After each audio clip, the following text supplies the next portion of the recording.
At the family reunion I paid for, they gave everyone a custom t-shirt. Mine said, "Biggest disappointment."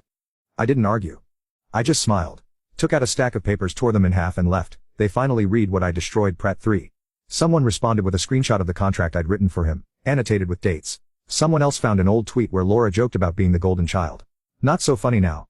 A tech influencer I didn't even know shared the Forbes article with the caption, "Let this be a reminder. Not every black sheep is lost. Some are just done with wolves in sweaters." They thought they could smear me, discredit me, make me look like the problem. Instead, they ended up exposed. And still, I hadn't said a word publicly, not once. Because I didn't have to. I had something better than a rebuttal. I had receipts, and now I had the world watching. You'd think after the article, after the messages, after the public unraveling of their favorite story they'd back off. They didn't. If anything, they doubled down. Ben posted a long thread about how I was exaggerating for sympathy. He said I had a history of being dramatic, said I was always the one who felt left out, even when they tried their best.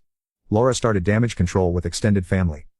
She told them that the money had gone to my head, that I'd cut ties not because of a t-shirt, but because I was always looking for a reason to leave. My parents stayed quiet publicly, but I know they were calling around, framing it as a misunderstanding, a sad situation. He just took things the wrong way. I watched them try to rebuild their version of the story. But this time it wasn't sticking. Because the people they were talking to, a lot of them had already reached out to me quietly. A cousin who said she always noticed how I was treated differently. A former neighbor who remembered hearing my mom call me a late bloomer, while bragging about Ben's internship at a company I now owned equity in. The part that hit hardest wasn't their spin. It was the realization that I had spent so long hoping they'd change. I didn't notice how much I had. I was no longer the kid trying to earn a seat at their table. I had my own table now. And the silence that followed that realization. It was the first time I felt peace in years. They sent a letter. It wasn't an apology, not really, just a carefully worded, "We're still your family, and we love you, and we hope you can move past this."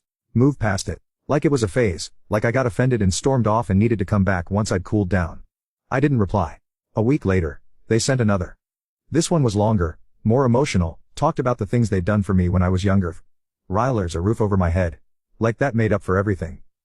They never mentioned the money, or the years of jokes, or how quick they were to smear me when I finally said no. Then out of nowhere, Ben posted an old photo of us from when we were kids. Captioned it, "Miss my brother. Still love him. Always will." I got tagged a lot. People wanted a reaction, but the only ones I had anything to were the ones who stuck around when I had nothing. And none of them were wearing coordinated shirts. So I stayed quiet, and in that silence, things kept shifting. Laura's husband walked out. She had been clinging hard to the whole "we're victims of cancel culture" narrative, and he wasn't on board with it. He took the kids and moved in with his sister. I didn't hear it from Laura, someone else told me. Ben lost a speaking engagement at some minor event he'd lined up for himself. Apparently, someone had forwarded the full article to the event organizer, along with an old podcast clip where he joked that I never followed through on anything. As for my parents, they tried refinancing their house. Didn't work out. A friend of mine in finance mentioned the bank flagged signs of instability. It wasn't directly my fault. But I had stopped sending the monthly transfers. That was me. And I started living, not to get even, just finally, freely. I traveled without constantly checking my phone. I made choices without worrying whether they'd finally be impressed. I built things because I wanted to, not to win anyone's approval.